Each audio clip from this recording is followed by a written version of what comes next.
नमस्कार प्यारे बच्चों, स्वागत करती हूँ मैं आपका नेहास फन कंसेप्ट्स में। आज की इस हिंदी कक्षा की वीडियो में हम करने जा रहे हैं डीएवी कक्षा दूसरी भाषा माधुरी की किताब पाठ नंबर 14 रोटी पन्ना नंबर 36।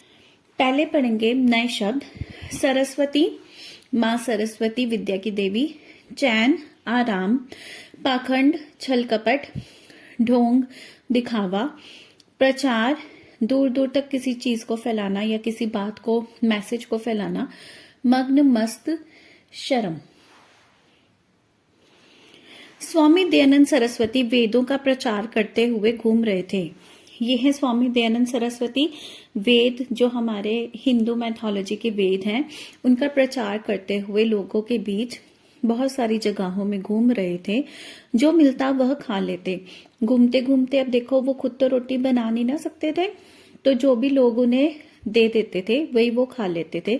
जहां रात हुई वहां सो जाते। रात पड़ने पर जहां पर भी उन्हें जगह मिलती थी सो जाते थे। बिस्तर मिले या ना मिले, स्वामी जी चैन से सोते। अब जैसे हम लोगों को आदत है, पहले हमें पूरा बिस्तरा मिलेगा तभी हम सो पाते हैं, पर स्वामी दयानंद सरस्वती ऐसे नहीं थे।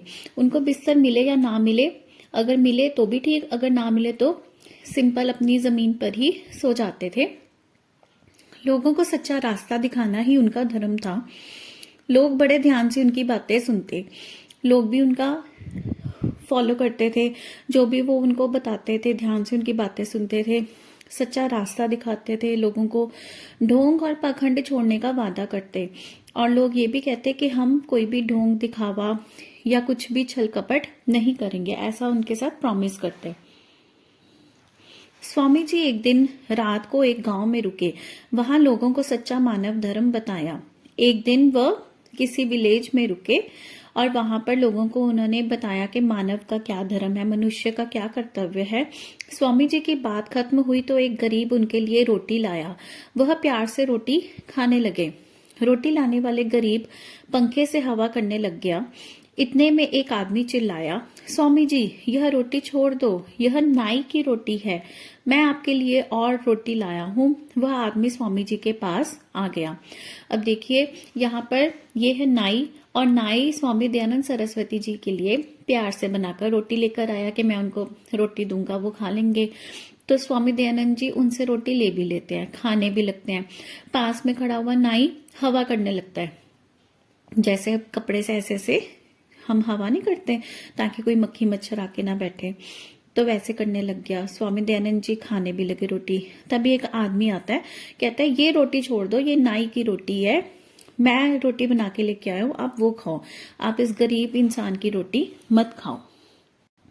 तब भी देखो लोगों के बीच में कितना भेदभाव था कि वे छोटे लोगों को छोटा ही समझते थे, उनके हाथ से कुछ भी खाना लेना या देना उनको पसंद नहीं करते थे, अपने आप को हायर मानते थे उनसे।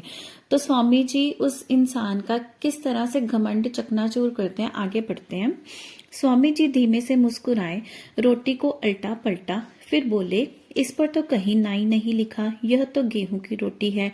अब स्वामी दयानंद सरस्वती जी इस इंसान का घमंड तोड़ना चाहते थे। वे पहले तो मुस्कुराए, उनको गुस्सा नहीं आया। जो साधु संत होते थे ना पहले, उनको गुस्सा नहीं आता था किसी की बात पर भी, तो वो प्यार से पहले मुस्कुराए। उन्होंने रोटी को अल्टा पलटा, मतलब ऐसे फ्लिप करके देखा और कहा कि इस पे तो कहीं पर भी नाई नहीं लिखा, ये तो गेहूं की रोटी है, तुम कैसे कह सकते नाई की रोटी है। उस आदमी की गर्दन शर्म से झुक गई। स्वामी जी ने कहा, इस जात पात के कारण ही तो हम गुलाम हैं, हम सब भारत माँ के बच्चे हैं, माँ के लिए सब बच्चे एक समान हैं। स्वामी जी की बात सुनकर सब लोग आनंद मग्न हो गए।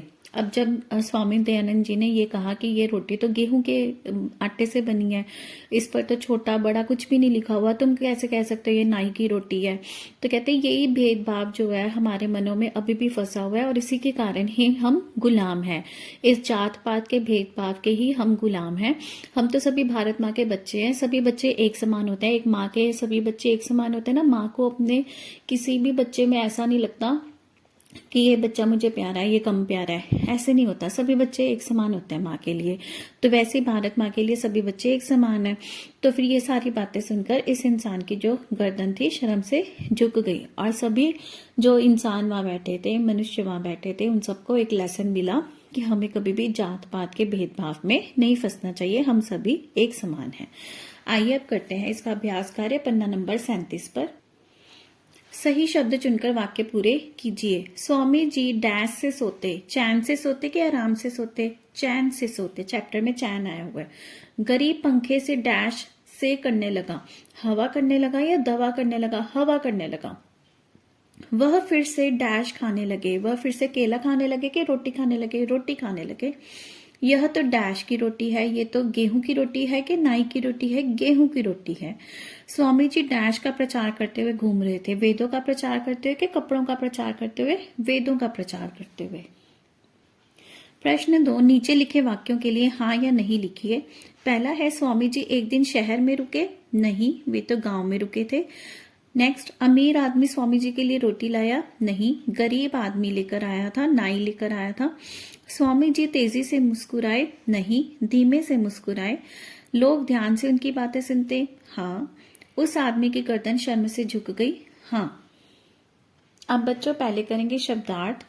चैन आराम, पाखंड छल कपट, ढोंग दिखावा, मग्न मस्त, प्रचार दूर दूर तक फैलाना। इस अध्याय के लिंग बदलो हैं आदमी, औरत, माँ, बाप। वचन बदलो पंखा, पंखे, बच्चा, बच्चे। विपरीत शब्द रात, दिन, सच्चा, झूठा, प्यार, नफरत, गरीब, अमीर। आगे है प्रश्न नंबर 3। नीचे लिखे प्रश्नों के उत्तर एक वाक्य में लिखिए। स्वामी दयानंद सरस्वती जी का धर्म क्या था? उत्तर है लोगों को सच्चा रास्ता दिखाना स्वामी दयानंद सरस्वती जी का धर्म था। अगला प्रश्न है लोग स्वामी जी से क्या वादा करते?